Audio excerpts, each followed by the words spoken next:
အားလုံးပဲမင်္ဂလာပါအခုလာမယ့်နှစ်သစ်မှာဆိုလို့ရှိရင်ပေါ့နော်လူဒီ2026ဟာ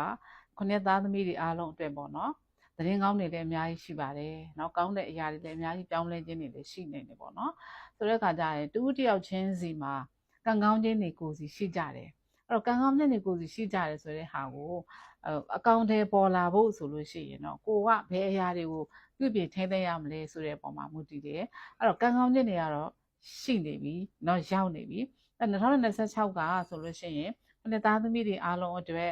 ကောင်းသောပြောင်းလဲခြင်းတွေရမယ်ကောင်းသောကံကောင်းခြင်းတွေကောင်းသောလက်လာပါတွေငွေကြေးအလောက်ကင်တွေအစပွင့်လန်းမှုတွေရှိပါတယ်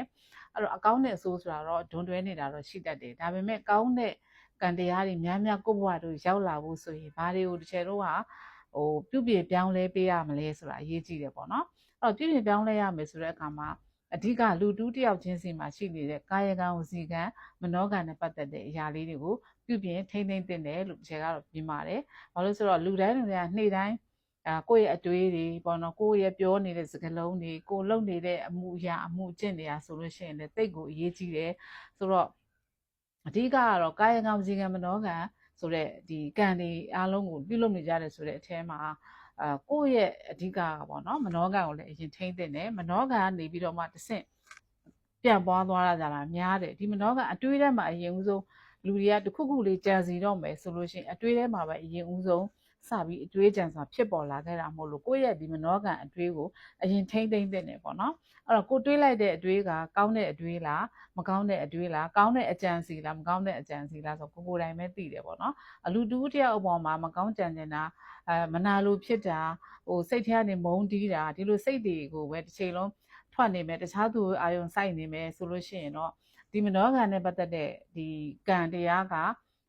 ဘယ်လိုလဲဆိုတော့အပြည့်အဝကုသကံကောင်းမှုမရနိုင်တဲ့အတွက်ကြောင့်အကုသိုလ်ဖြစ်ပြီးတော့မှဖိစီးနေတတ်ပါတယ်ပေါ့နော်အဲ့တော့ပြောချင်တာကံတရားတွေကိုပြောင်းလဲမှုတွေလုပ်ချင်တယ်ဆိုလို့ရှိရင်မနောကံကနေစပြီးထိမ့်သိမ့်ပေးပါအဲ့တော့မနောကံပြီးတဲ့အခါကျလို့ရှိရင်ဝစီကံမှာဒီမနောကံမှာတွေးလိုက်တဲ့အတိုင်းဝစီကံကထွက်သွားတယ်ဆိုတဲ့အခါမှာဘလို့မှထိန်းလို့မရတော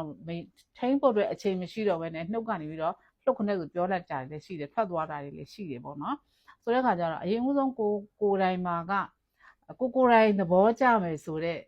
တွေးအကြံမျိုးကိုယ်တိုင်လိုလားလားနှစ်သက်တယ်ကြိုက်နှစ်သက်တယ်ဆိုတဲ့အတွေးအကြံမျိုးအရင်တွေးပြီးတဲ့အခါကျတော့မှနှုတ်ကနေပြောဆိုတာမျိုးတွေလုပ်တဲ့နဲ့အဲ့တော့ကိုယ်တိုင်တော့မှမကြိုက်ဘူးပေါ့နော်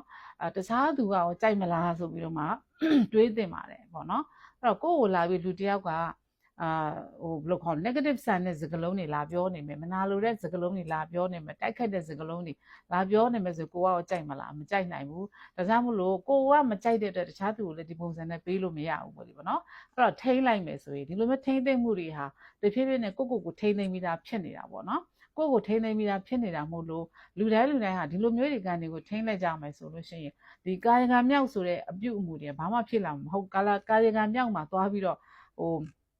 ့မကောင်းတဲ့အမှုအကျင့်တွေလည်းလုပ်ဖြစ်မှာမဟုတ်တော့ဘူးပေါ့နော်အဲ့တော့ပြောချင်တာကအဲ့ဒီလိုမျိုးလေးတွေထိန်းလိုက်ခြင်းအပြင်ကိုယ့်ရဲ့ကံတရားတွေကလည်းပြောင်းလဲပြီးသားဖြစ်နေတယ်ထိန်းသိမ်းပြီးသားဖြစ်နေတာပေါ့နော်ပြောင်းလဲပြီးသားထိန်းသိမ်းပြီးသားဖြစ်နေတဲ့ကံတရားတွေဟာဆိုလို့ရှိရင်ကောင်းတဲ့အဘက်တွေကိုအများကြီးသွားနေတာဖြစ်တဲ့အတွက်ကြောင့်မလို့ကုသိုလ်ကံတွေဟာကိုထိန်းနေတာဖြစ်တဲ့အတွက်ကုသိုလ်ကံတွေဟာကိုယ့်စီကိုကောင်းတဲ့ကံတွေရောက်လာဖို့အတွက်ကိုကလမ်းဖောက်ထားပြီးသားဖြစ်နေတာပေါ့နော်အဲ့လမ်းဖောက်ထားပြီးသားဖြစ်နေတဲ့အတွက်ကိုယ့်ဘက်ကနေစီးဆင်းလာမဲ့ကောင်းတဲ့ကုသကံတရားတွေကဆိုရင်ကိုကမြန်းဖောက်ပြီးသားပြည့်တဲ့တွေရေဟာဖြောင်းဖြောက်တန်နဲ့စီးဆင်းလာလို့ရတယ်လို့မျိုးပါပဲ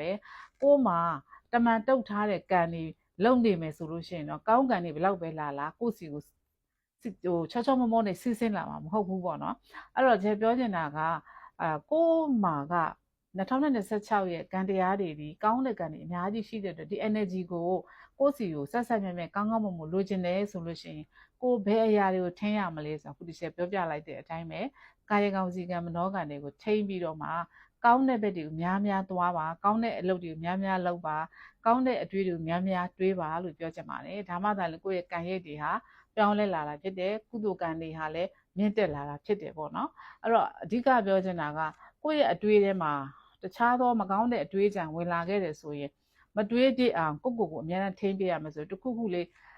တရဏဂုံဖြစ်ပွားနေတာပဲဖြစ်ဖြစ်တခုခုလေးဂုံတော်လေးပွားနေတာပဲဖြစ်ဖြစ်မေတ္တာပွားနေတာပဲဖြစ်ဖြစ်လုပ်လို့ရပါတယ်အဲ့တော့ကိုယ့်ရဲ့အတွေးတွေကိုသတိထားပြီးထိလိုက်မယ်ဆိုရင်ကြံတဲ့ကံနှစ်ပါးလုံးကလည်းထိမိတာဖြစ်နေပါလိမ့်မယ်ပေါ့နော်အဲ့တော့ဒါလေးကလူတိုင်းနဲ့ပတ်သက်မယ်ဆိုတဲ့အကြောင်းအရာလေးပါနော်အဲ့တော့2026ဒီကံကောင်းခြင်းတွေအများကြီးကြုံတွေ့ရမယ့်နှစ်လည်းဖြစ်တယ်လို့အဲ့တော့ကိုယ်မှာလည်းဒီရပိုင်ခွင့်ရှိတဲ့ကံကြောင်းတရားတွေကိုယ့်စီကိုစိုက်မြိုက်ဝင်လာခြင်းနဲ့ဆိုရင်ဒီခုတစ်ချက်ပြောပြတယ်ကိုယ့်ရဲ့ကာယကံဝစီကံမနောကံတွေကိုထိမ့်သိမ့်ပြီးတော့မှ